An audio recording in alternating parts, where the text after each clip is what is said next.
Topic 2.3, estimating derivatives of a function at a point, and topic 2.4, connecting differentiability and continuity, determining when derivatives do and do not exist. All right, let's take a look at example number 1, the derivative of a graph with sharp turns. It says sketch the graph. This is an absolute value graph. So if you remember, absolute value graphs look like what? They look like these. So the y-intercept, the x-intercept on this one is at 2. So 2, 0 is on the graph. If we plug in 0, we get 0, 2, and 4. So there is a sketch of the graph. Now, is this graph continuous? Yes. It's continuous everywhere. But is it differentiable everywhere? So now they want us to find the derivative at x equals 2. Well, we know that the derivative is the slope of the tangent line. So some of you will say, well, the slope of the tangent line is 0 because the tangent line is horizontal. But we have to be careful when your graph takes sharp turns. Let's use the limit definition of the slope of the tangent line. So if they're asking us to find the derivative, they're asking us to find f prime of 2, which if we use the limit definition, that's going to be the limit as x approaches 2 of f of x minus f of 2 all over x minus 2.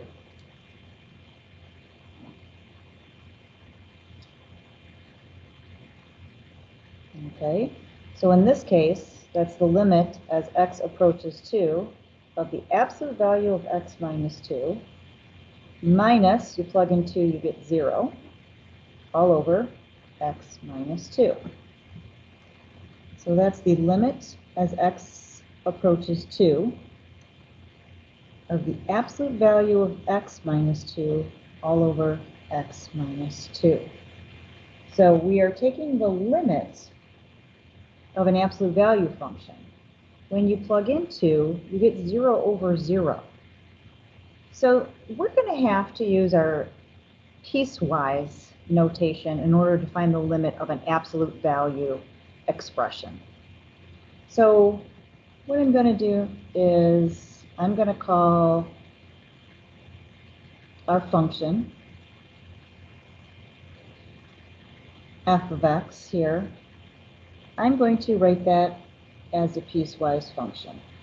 So if you remember from your summer review, piecewise functions, to break it up, you take the inside of the absolute value, so just drop the absolute value sign and keep everything the same, and then drop the absolute value sign and take the opposite of the inside. Now, this piece is for certain x values, and this piece is for different x values. So you have to figure out which x values you can use on each piece. Okay? Well, the turning point is whatever makes the denominator equal to 0 here, or actually whatever makes the inside of the absolute value equal to 0. Whatever makes the inside of the absolute value inside equal to 0, that would be equal to 2. So our turning point here is going to be 2. So I know that one of these is going to be for values that are less than 2, and one of these is going to be for values that are greater than 2. So let's just pick any value greater than 2. And this is how you test this. We're going to test a point greater than 2. Let's say 4. When we plug 4 into this equation right here, or expression I should say, when we plug 4 in, we get a positive on the top and a positive on the bottom. We get a positive result. Which one of these pieces gives us a positive result when we plug in 4? We plug in 4 here, that's going to give us a positive 1. When you plug in 4 here, that will give you a negative 1. So if 4 works, then all values greater than 2 will work here. So if we pick a value less than 2, let's say 0, When you plug 0 into this, you end up getting a positive on the top and a negative on the bottom. When you plug 0 into this, you end up getting a positive on the top and a negative on the bottom. So all values less than 2, this is the piece you use that would give you the same as this. Okay? Now, not to confuse you, I should probably call this g of x, because we're talking about this function here, not this original one. Okay? So now, when you go to take the limit as x approaches 2 of g of x, when you're coming in from the right, your answer is going to be 1. And when you're coming in from the left, your answer is going to be negative 1. So the limit as x approaches 2 of this does not exist. The limit does not exist. So using the limit definition, you have found that the limit at this corner does not exist because the left doesn't equal the right. Well, let's take a look at this. On the right side, the slope of the tangent line to the graph is a positive 1. That's what we found out here. The slope of the tangent line on the left is equal to negative 1. So the right side doesn't equal the left side. Therefore, the limit does not exist. So limits do not exist at corners or sharp turns on a graph. Okay, so that definition doesn't cover vertical tangent lines. So we have to look at this definition here. If the first derivative, or the limit of the slopes, equals positive infinity or negative infinity, then you have a vertical tangent line. So let's take a look here. Let's take a look coming in from the left. Look at the tangent line on the graph. Look at the tangent line. Let's get closer. Pick a point closer and closer. What is happening to your tangent line? Your tangent line is approaching positive infinity. And when you come in from the right, if you pick a point that's closer and closer to our C value, our tangent line is approaching positive infinity. So this is called a point of vertical tangency. Points of vertical tangency, the limit does not exist as well. It's very important to know that. Let's look at the derivative of the graph of x to the 1/3. X to the 1/3. Let's sketch that graph. Let's see. When we plug in 0, we get 0. When we plug in 1, we get 1. When we plug in -1, we get -1. When we plug in 8 down here, we would get 2. So this graph is going to look like this. It's going to be concave down here, and it's going to be concave up here. Okay? So we've got concave. If you're reading left to right, you've got concave up to concave down. Okay, concave up to concave down. So again, this is a point of vertical tangency. So at x equals 0, the limit does not exist. Okay, or the derivative, I should say, the derivative does not exist. The limit does exist, but the derivative does not exist. Two different things.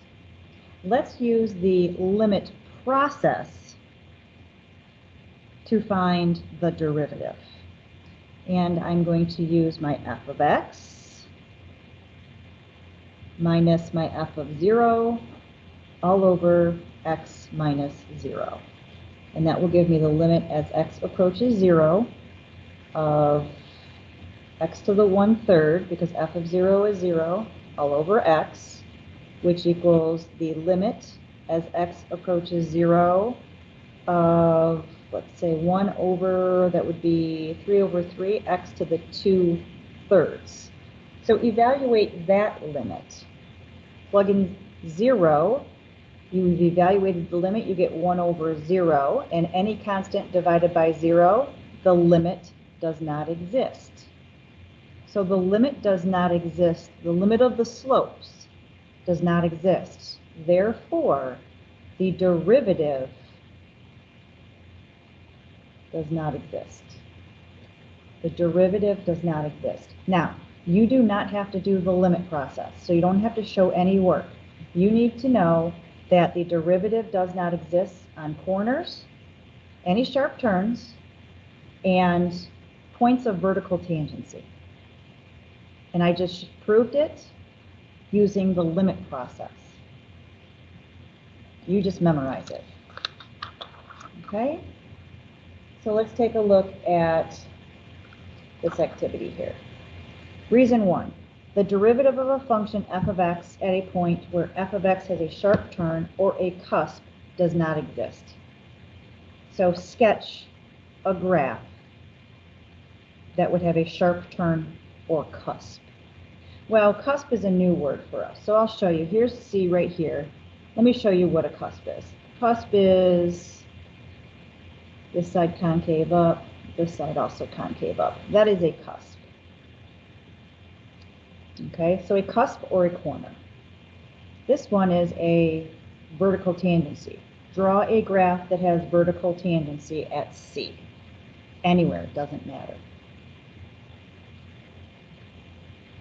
So again, I'm going to go concave up here, concave down. There is a graph with a point of vertical tangency at C.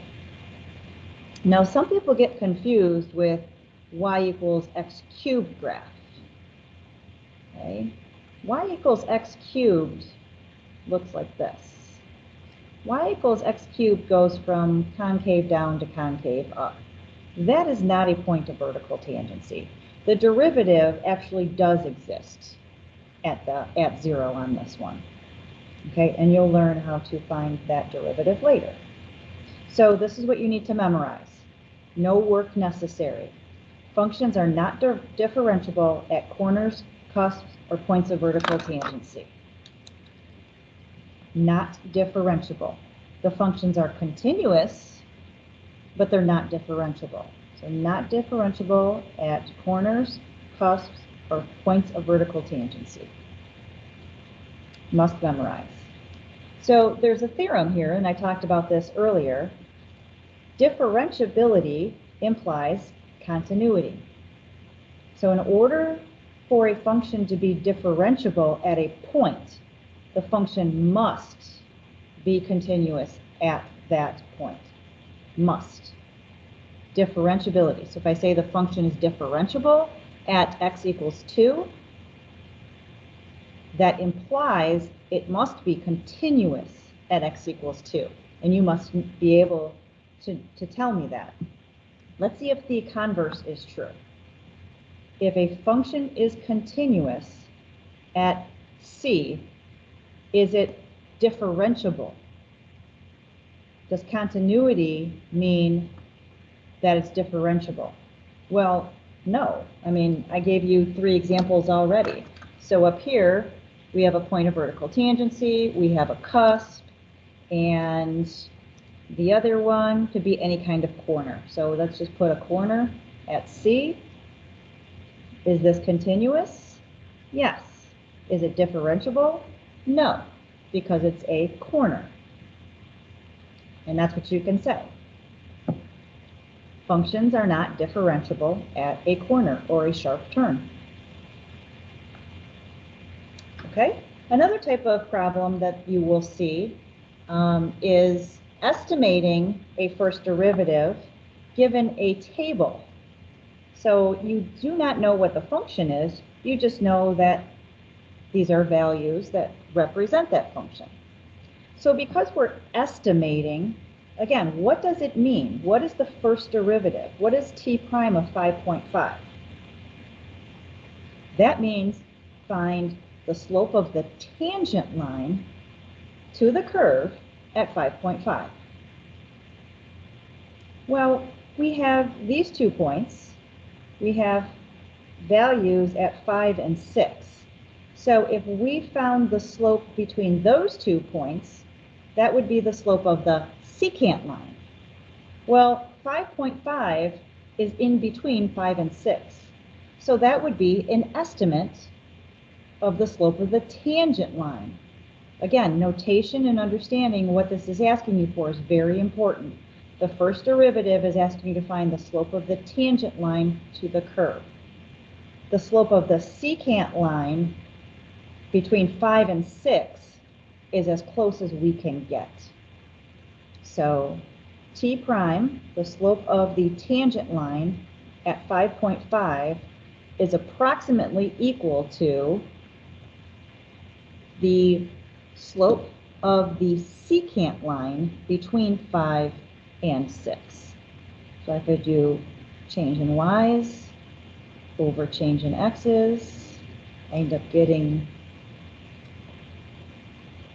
now it says you need a calculator here, so for sake of time, we'll plug this into our calculator, and you get approximately a negative 0.28. And what are the units? What are the units? Very important to understand units here.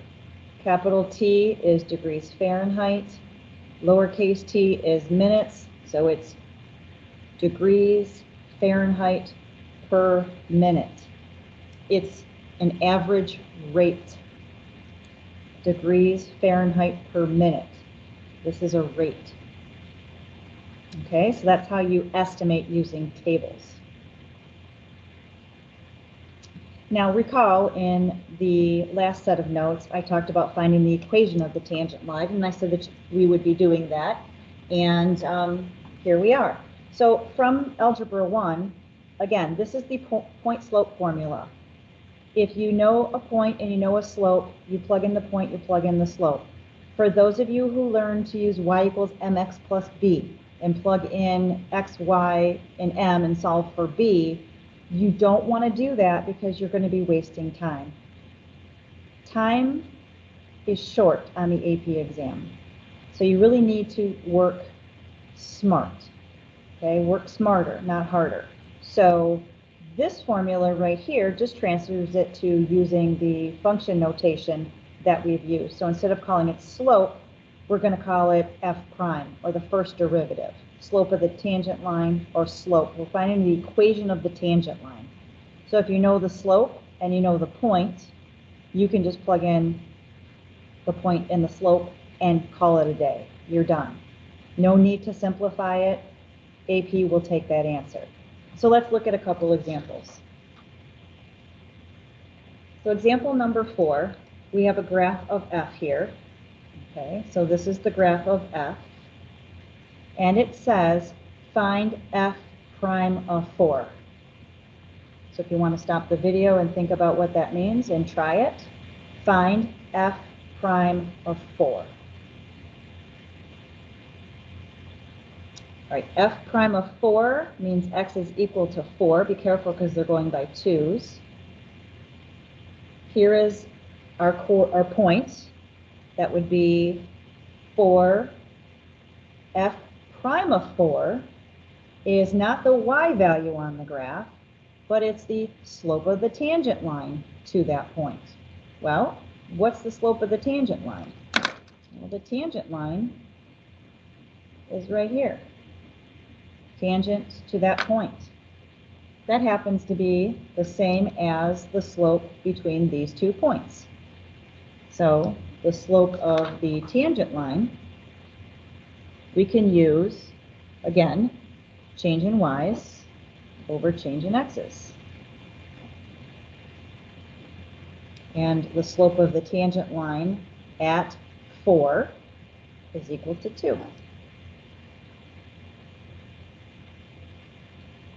Okay. Now on an AP test, they don't give you the graph of f. They always give you the graph of f prime. F prime. The derivative of f is given. This graph is f prime. So all of these points are x, comma, f prime of x. So they are actually giving you the y value is the slope of the tangent line of the f graph. And we don't know what the f graph is. We can't see the f graph. All we know are the slopes at each of the points that are given. So it wants us to find what? It says the point 14, -2 is on the graph of f. Well, this says 14, 3, because again, this is the f prime graph. But on the f graph, we don't know what the equation is. All we know is that 14, -2 is on the f graph. So we know a point on the graph. They want us to find the equation of the tangent line to that graph, not this one, but to this graph at the given point. So if you want to stop the video and try that, now would be a good time. Okay, if I'm given a point, what else do I need to find the equation of a line? I need the slope of the tangent line at x equals 14. Well, what notation represents that? Another notation for the slope of the tangent line at x equals 14 is what? F prime of 14. So what is f prime of 14? If we go over to 14, this is the f prime graph. So the slope of the tangent line is 3. So f prime of 14 is equal to 3. So now we have a point on f of x, and we have the slope of the tangent line to f of x. So you can find the equation of the tangent line. Y minus your y value equals your slope, or your first derivative, times x minus your x value. And notice all of these answers are kept in point-slope form, and that is an acceptable answer on the free response and on multiple choice. So which one of these is our answer? That would be B. Last example. It says if this line is tangent to the f of x graph at 5,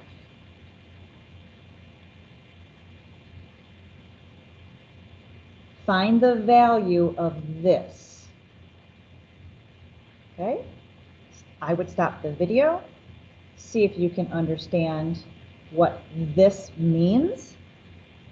That's the part you need to think about. What does that even mean? If I told you what it meant, you probably could find it, but trying to figure out what it means is the hardest for some people. So go ahead and stop the video and see if you can figure out what that means. Well, the limit of the slopes. Okay, this is the limit of the slopes of the secant line, which we've talked about. We call that the limit definition of the slope of the tangent line. So this right here means the slope of the tangent line at x equals what? At x equals 5. That's what this notation means. In calculus, the notation is f prime of 5. All three of these mean the same thing.